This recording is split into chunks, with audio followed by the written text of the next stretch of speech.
Welcome, everyone, to the MMA Happy Hour podcast. I am Kyle Anthony, your host, where today we are talking UFC Seattle, headlined by Song Yadong versus Henry Cejudo. We're going to be breaking down 4 plays here on the show today. Now, listen, we are coming off a terrible Saturday last weekend. Not the greatest performance overall. It really all came down to our 4-unit play, which was a parlay. We needed Rodolfo Vieira to get that decision, which would have given us profit, and it didn't pan out that way. Although he was like depending where you were, what book you were looking at, he was either a minus 400 to minus 2,000 heading into the scorecards. Thought we got the nod there, did not get it. The judges did not agree with us. But we move on, right? We move on, shake it off, move on to the next event here. A ton of events incoming. If you want to become a client, link down in the description. Already got a couple plays up for clients right now for this weekend. Really locked and loaded. Also for UFC 313, I already have a max bet placed for that event. So take a look at that. Now, with that being said, let's dive into the main event of the evening between Song Yadong and Henry Cejudo. Now, you got this line sitting at Yadong, a large favorite, minus 280. The comeback here on Cejudo, plus 220. Now, this is really, a rising, talent in Song Yadong facing, a guy who's kind of in the twilight of his career here and a guy who's already retired one time already. Now, you look at Cejudo, the guy has the accolades, right? Olympic champion, Olympic gold medalist, 2-division champion in the UFC, retired back in 2020 and really retired at kind of the height of his career, double champion, and just decided, hey, I'm walking away from the sport, and ends up hanging it up. Now he ended up coming back in 2023 against Aljamain Sterling, who at the time was the current champion, and very close fight. I got to say it was a very close fight. Some people, did give it to Aljo. Some people said that they thought Henry kind of edged it out. But either way, Aljo gets the victory, and it does not allow Cejudo to grab that title. And then he comes back and he faces Merab, which, listen, we know what Merab is like at this point. No, anyone loses to him in a wrestling match, you can't really put too much into that. But he goes out there, another tough fight, and Cejudo drops it to Merab. Now, Cejudo's now 38 years old, and that already is going to, start to, make you wonder certain things if he's really in the game. This is now on the brink of his second retirement, and, the guy's got the talent, the guy's got the wrestling, and we know what he needs to do in this fight. He's got to wrestle, he's got to push forward, he's got to push the pace, and he's got to really wet blanket, I think, Song for the entire fight. I think that's really his path to victory. I don't know if there's an upside for him really having the ability to go out there and knock Song out or submit Song Yadong. I don't really see that being kind of what he could do. And again, at 38 years old, can he push that wrestling pace?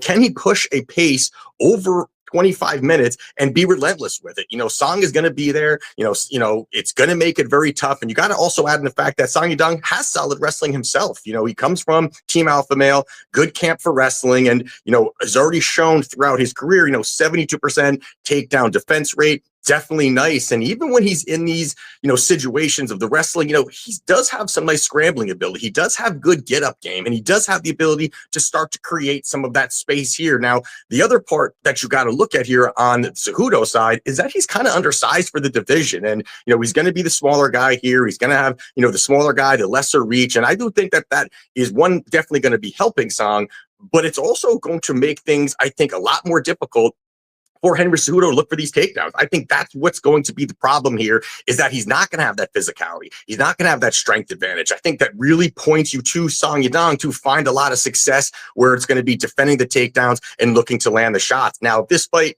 plays out on the feet, you got to give overall a lot of advantages to Song Yadong. Again, the guy has slick striking, the faster hands. I think that's really going to be big here, is that if he keeps on the feet, I think he could really tee off on Henry Cejudo, where Henry's, I think, going to be diving at legs a lot. But again, if he can't do it early on, maybe he can. But 3rd, 4th, and 5th rounds, is it going to be just kind of a boxing match at that point, or a striking match? I think that's really going to favor Song at that point. And then also you look at it as the 3-inch reach advantage. It's also going to be added into this where he's going to have the physicality advantage. He's going to be the harder hitter between these two as well. And just overall, the more dynamic striker between these two guys when you're looking at really an upside of any way that who's going to hurt who's going to land the more damage. You've got to all point that to Song Yadong. And I do believe that this fight does have some legs. I think it's going to get into the deeper rounds. I think it's going to go to the judges' scorecards. I think there's going to be moments for Henry early, but I do think this is a spot where both these guys are durable.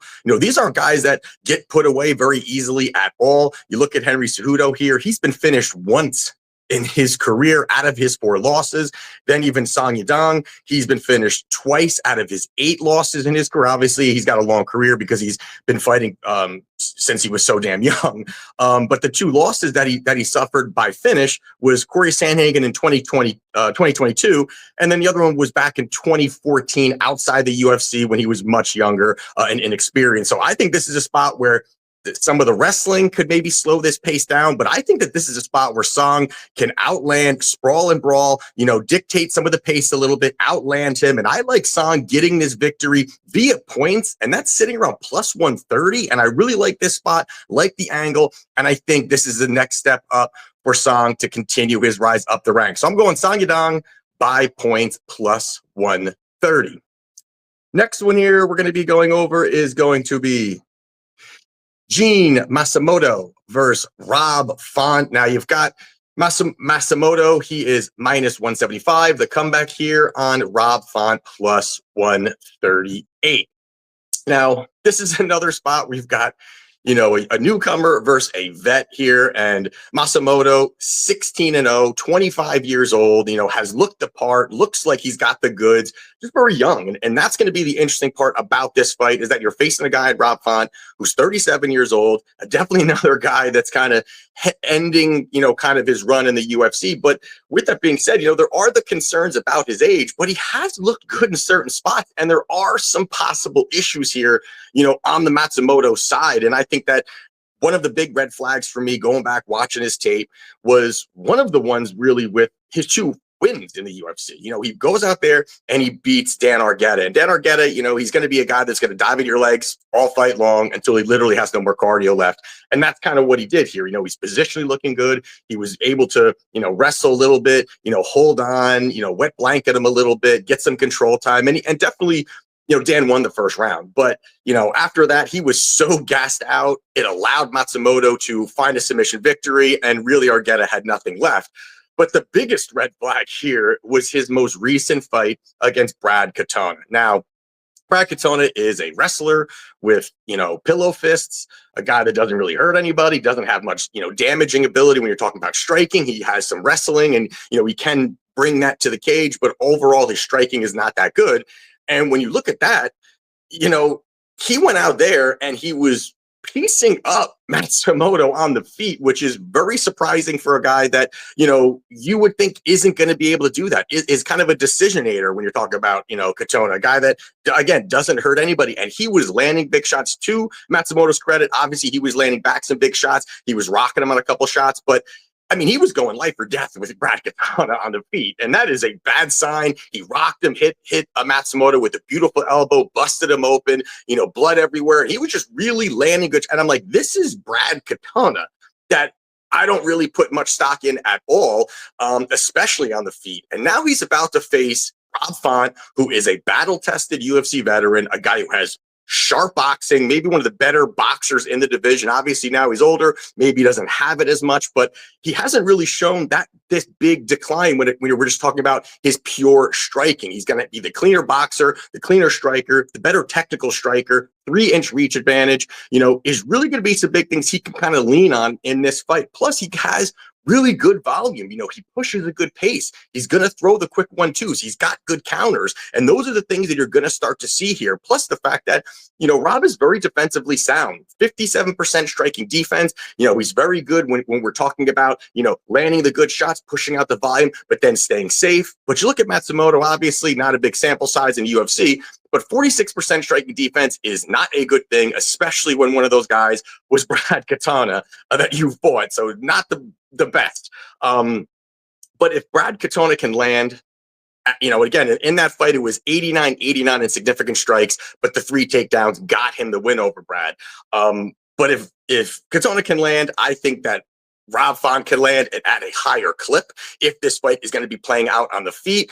At times Gene can be wild. He could be throwing some crazy shots. I think, again, this is really where you're going to see Rob Font find a lot of success. Now, one of the paths here, for Matsumoto is going to be takedowns, and there's definitely been a vulnerability there for Rob Font where he can, be taken down, and he can be controlled. But this was also against Corey Sandhagen, who is a savage, who is a top-notch guy, a veteran, faced the who's who, in the division. And, I don't think Matsumoto has this great wrestling. I don't think he has this great top control. He does have an ability. I think he's got some grappling. He can look to sink something in. But overall, I think it's really that you can see after that Corey Sandhagen fight that Rob Font looks like he's kind of improved his takedown defense, improved some of his scrambles, improved his ability to get back to his feet. And I think that's how this could possibly play out, because if it does play out that way, this fight plays out on the feet. And now you're talking about pretty much a striking match with Rob Font and a guy that can be hittable in Matsumoto. I think it's going to lead to opportunities there for Rob Font. And you've got to also lastly throw in their competition level. You've got Rob Font, who, has fought, a lot of top level guys. And yes, he's lost to guys like, Corey Sandhagen, Aldo, Davison Figueredo, Marlon Vera. I mean, these are top level guys. But then he's also beaten some of these rising prospects that had a lot of hype behind him. He goes out there and beats Adrian Yanez, which was a fight I was at. We did bet Rob Font in that spot at nice plus money. And then the other one was Kyler Phillips, which is another guy that people were talking very highly about. And he goes out there and he beats Kyler Phillips. So this is a spot here where it's another prospect coming in. I think that Matsumoto has the goods to continue to move up at a certain point. But right now at 25 years old, I think this fight's going to be very close. And him being lined as a sizable favorite, I got to go that plus money here on Rob Font. So we're taking Rob Font in this spot at plus 138. Now, the next one here we're going to talk about is going to be Mel Costa minus 120 versus Andre Fili plus 100. Now, this line opened up about minus 180 for Andre Fili, and there has been Costa money consistently coming in, moving this line to about a pick 'em price tag. And when you're looking at it, I kind of think it's a little bit to do probably with the age. That's kind of been the theme here on the show today. But kind of with the age here, Fili 34, but also the fact that he's kind of the MMA mileage that he has is extremely high. The guy's been in war after war, took a lot of damage, and his last fight against Cub Swanson, although he did get the victory, some argue that Cub got the victory.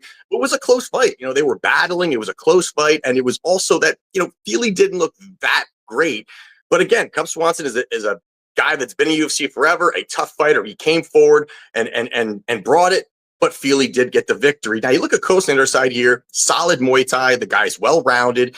But the thing here is he's 2-2 in the UFC, and I don't even think it's looked that great, even what he's done so far within the UFC. And, he's 2-2. He beat Austin Lingo, who is not good, also cut from the organization and no longer with the UFC. And then he beats Nurdenbecki, which Nurdenbecki, he was Nurdenbecki was up 2-0 going into the third round, and it really didn't look like a good showing. He was getting out wrestled, out positioned, couldn't really do anything. And he goes out there in that third round. Nurdenbecki was absolutely gassed. Credit to Costa kind of hanging in there, finds that third round submission, but he was down in that fight and could be really 1-3 in the UFC. Now, he does have decent wrestling. He does have decent grappling. But positionally, I think he does make mistakes, which, again, he's a very green fighter. And now you look at Fili, who is a experienced guy, who is another well-rounded guy overall. And I kind of look at it and think that he's really better technically everywhere compared to Costa. I do think that Fili does bring that skill set where he can kind of be comfortable anywhere the fight goes. And he doesn't really have a really full-on vulnerability. Maybe his chin is a little iffy, but overall, he doesn't have a full vulnerability. He's going to be the sharper boxer. I think he's going to have the better hand speed, better combinations, good volume overall. And I do like the way that Fili fights behind the jab. Fights very well behind the jab, mixes it up, and really can throw a quick 1-2, keep his footwork going. And it's going to be very difficult for him. Plus, you add in that, Fili, has solid wrestling defensively and offensively. It's not that he's weak in either one. And I think that he can defend some of these takedowns if Costa's going to be looking to kind of level change, or he could look to do it. He could look to go in there, mix it up a little bit, change the pace a little bit, get a takedown, start to, dominate positionally. Also, another 3-inch reach advantage for Fili. So it really adds a lot of things here. Plus, you got to look at the fact that this is a sizable step up in competition here for Costa, where, again, Fili has faced very tough fighters throughout his career. And this is a big step up overall for Costa. And, you also look at some of the guys that he's lost to, Fili lost to, Dan Ige, Nathaniel Wood, Joe Anderson Brito. These are, really strong fighters overall. And, Costa, having debatable fights against guys who aren't even in the UFC anymore. But overall, I do think that this is the spot where Andre Fili can move forward. I think that he can really pressure. He can throw a lot, push out that volume, defend some of these takedowns. I think he's going to be way better at range. And I think he can mix it up a little bit more here. So in this spot, I got to go Andre Fili here. I don't agree with the line movement. I know there's been money coming in on Costa. I like Andre Fili. I like the experience. And I think that this is a spot where a type of caliber of fighter that you can see Fili beat. So I do like Andre Fili to get the job done at plus 100. Now, the last one here we're going to be talking about is going to be Gene Silva, minus 650 against Melsik Baghdasaryan at plus 450. Now, this one here, now Silva has been a guy that we have bet. He has been a client play, and out of his last 2 fights, he has been a client play. He was a plus 140 winner for us. I think we had about 1.5 units on him at plus 140 against Charles Jourdain. He goes out there, knocks out Charles Jourdain, and then a couple weeks later, we put 4 units on him at plus 120 against Drew Dober. Once again, Silva goes out there, dominates the fight, bludgeons Drew Dober, gets us the victory there. Now we're looking at a price tag here of minus 650. Finally, the market has caught up with Silva, but this is really overvaluing him at this spot here. I mean, I do think Silva gets a victory, but Melsik is no slouch at all. The guy's got big time power. He's a high level kickboxer. He's had a ton of kickboxing experience throughout his career, versatile striking. He has solid kicking arsenal, and it's going to be, it could be a little bit more competitive. I mean, if you're going to be looking to take Gene Silva here and stuff him in a parlay, I think there's going to be moments here where both of these guys, especially early, are going to be swinging for the fences here, and that starts to bring a little bit of volatility in this fight. But I do think that Silva does have the goods, and the trajectory of this fight to me is violence. I think this is where this is going to go. I would say I do like under 2.5 rounds, which is, I think it was sitting around minus 140, 145. I do think that's a possibility to kind of say, hey, doesn't matter who's going to get knocked out. One of them are, or one of them get finished. And I do like that. But overall, both these guys are very aggressive. They're going to look to move forward. They're both willing to trade in the pocket. They're willing to exchange big shots. And both of them are explosive, especially early. They're both willing to throw. They're both willing to stand. And I do think that you look at Silva, he's the one that's going to be able to march forward. I think he can cut some of that distance. He's going to put it into boxing range. He's going to force Melsik to box instead of working, some of his kicking arsenal. And I also do think that Melsik is very one-dimensional. He's very one-dimensional. He's a guy that, has the kickboxing, but really vulnerable to being taken down. And I do think that Silva, coming from the Fighting Nerds gym, I think that this is a guy that is going to be very well prepared and going to look for the path of least resistance. I think takedowns can be there. And I think if he's smart, I don't think he wants to have a gunfight standing toe-to-toe against Melsik. I do think that he's going to look to mix in some takedowns, keep Melsik off balance. And I think that's where he can find a lot of success here. And you also look at it as that Silva's a finisher, in this spot, so in his career.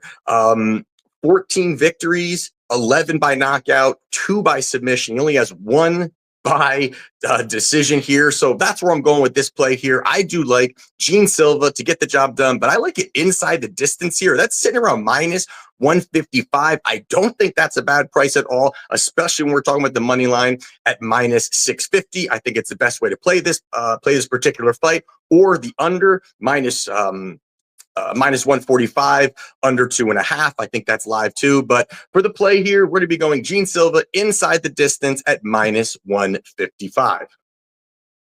So there you have it for UFC Seattle. If you want to become a client, link down in the description. And again, ton of events coming up, a lot of spots to place our money in strong positions. Looking forward to it. And don't forget UFC 313 right around the corner. Max bet up already. And let's lock in and let's cash.